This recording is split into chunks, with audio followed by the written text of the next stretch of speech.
saatnya kita cuci piring. Kita, dalam artian seluruh komponen bangsa, ya birokratnya, ya teknokratnya, ya ekonomnya, ya agamawannya, ya politisinya, semua kita. Ini merupakan tanggung jawab kita secara bersama-sama. Man awa miskinan. Orang yang santun kepada orang-orang yang miskin. Memberikan tempat bernaung, tempat tinggal. Mendidik, memberikan kesempatan pendidikan kepada anak-anak mereka. Sehingga anak-anak itu, yang juga anak-anak kita, punya hak menatap hari esok dengan pasti. Punya hak menggantungkan harapan dan cita-cita. Seperti juga anak-anak lain punya harapan dan punya cita-cita. Marilah kita semua menyadari, hidup ini sebuah putaran menunggu giliran. Dan jabatan adalah amanah. Sementara menyia-nyiakan amanah adalah khianat.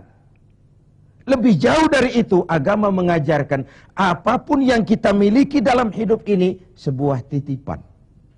Harta titipan. Jabatan titipan. Ilmu pengetahuan titipan. Kalau titipan harus disikapi dengan dua. Pertama, titipan harus dijaga baik-baik. Masa ada orang datang ke rumah saya, Pak, saya titip mobil sebentar. Oh, silakan. Saat mobil diambil, kacanya pecah, bempernya penyok, rebannya kempes, knalpotnya hilang, marah yang punya. Saya cuma titip, kenapa tidak dijaga baik-baik? Begitulah Allah menitipkan jabatan kepada kita.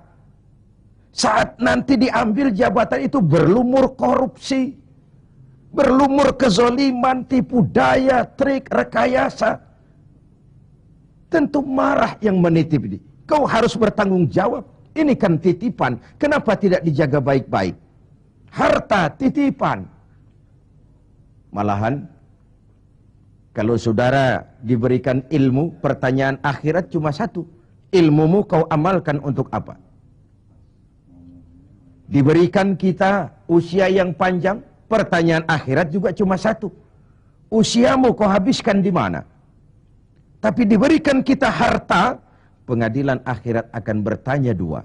Hartamu kau dapat dari mana, kau belanjakan kemana?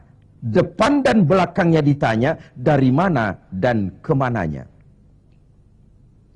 Itu sebabnya Rasulullah berpesan, hasibu anfusakum qabla an tuhasabu. Hitung dirimu sebelum Allah yang menghitungnya. Dengan bahasa sekarang, kalau malam-malam ada baiknya kita putar film hidup kita ini. Sejak akil balik sampai sekarang, lihat adegan-adegan yang pernah kita lakukan. Oh, tanggal sekian, bulan ano, tahun sekian, saya nyolong, saya korup. Tanggal sekian, bulan sekian, saya nempeleng orang tanpa alasan yang benar. Putar film itu. Apa target dari semuanya? Kalau ada adegan yang tidak pantas, sekarang ini kita masih bisa melakukan sensor. Taubat maksudnya, pemutihan.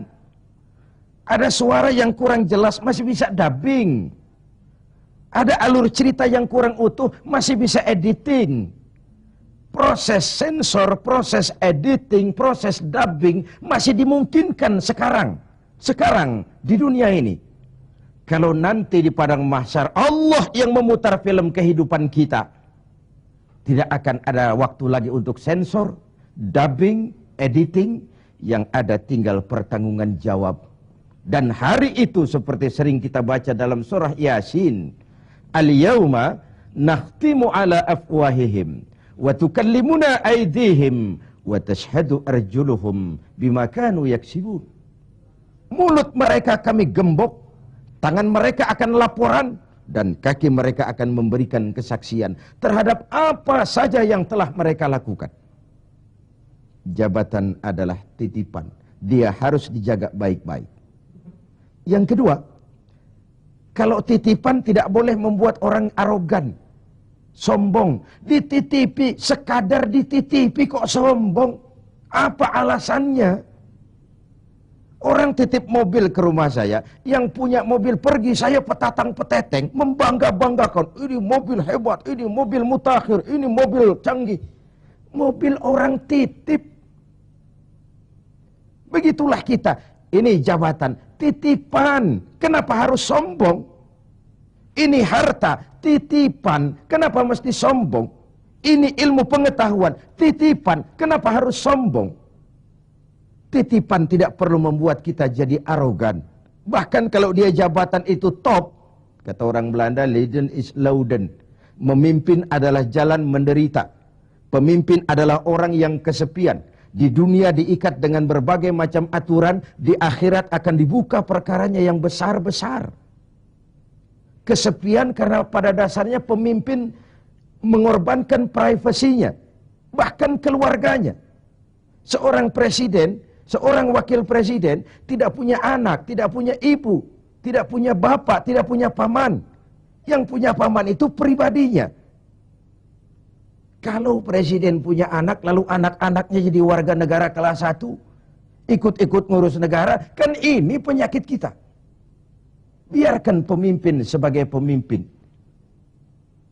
Karena memimpin adalah jalan menderita. Dan pemimpin pada umumnya orang-orang yang kesepian.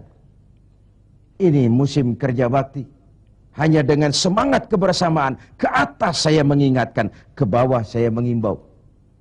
Mari kita berbagi rasa dengan saudara-saudara kita yang hidup di bawah garis kemiskinan.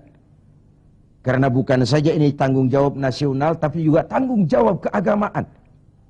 Seorang muslim baru sempurna imannya jikalau dia merasakan apa yang dirasakan oleh tetangga sebelahnya. Bahkan tidak sempurna iman kamu jikalau kau tidur dalam perut kenyang sementara tetanggamu merintih kelaparan. Belum sempurna imanmu. Begitu kepekaan Islam sampai iman dijadikan taruhan terhadap perbaikan nasib orang-orang miskin. Bukan sekadar sebuah slogan. Bukan sekadar sebuah simbol. Tapi sebuah realita kehidupan beragama. Tangan di atas lebih baik daripada tangan di bawah. Orang mukmin yang kuat lebih disukai Allah ketimbang orang mukmin yang lemah. Lemah ekonominya, lemah pendidikannya, lemah jaringan sosialnya, lemah kebudayaannya. Orang mukmin yang kuat lebih disukai Allah daripada orang-orang mukmin yang lemah. So, kalau kita dalam posisi itu, sekaranglah waktunya untuk berbuat. Jangan biarkan saudara-saudara kita merintih kelaparan. Anak-anak dalam usia sekolah terpaksa keleleran di jalan. Atau terpaksa harus kerja di bawah usia. Memang kadang kita berhadapan dengan siklus lingkaran setan.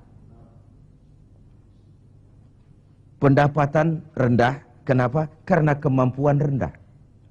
Kemampuan rendah, kenapa? Karena pendidikan rendah. Pendidikan rendah, kenapa? Karena kurang gizi. Kurang gizi, kenapa? Karena biaya hidup tinggi. Biaya hidup tinggi, kenapa? Karena pendapatan rendah. Begitu berputar lingkaran setan ini. Tapi what can we do now? Apa yang bisa kita lakukan sekarang? Buat tetangga kita, buat masyarakat lingkungan kita, setidaknya man awa miskinan. Orang yang menolong orang-orang miskin. Memberikan tempat tinggal. Melindungi mereka. Akan dipancarkan rahmat Allah kepada mereka. Kasih sayang Allah akan berlimpah. Si miskin mungkin tidak akan bisa membalas. Tapi Allah akan memberikan balasan. Melalui jalan yang tidak pernah kita sangka.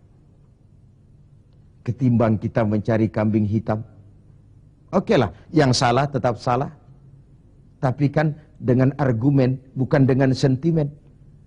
Untuk menegakkan kebenaran, bukan untuk menang-menangan. Zaklik, tidak personlik. Menyentuh dan bukan menyinggung. Biarkan hukum tetap tegak. Biarkan penataan ekonomi kita tetap profesional. Sementara kita yang oleh Allah diberikan sedikit kelebihan. Sedikit kemampuan. Mari kita berbagi untuk mengatasi persoalan bangsa yang memang berat ini. Ini yang pertama. Yang kedua, orang yang akan dapat pancaran rahmat dari Allah itu warahimad dha'ifa. Orang yang punya sifat belas kasih kepada mereka yang lemah. Keberpihakan kepada orang-orang yang tidak berdaya.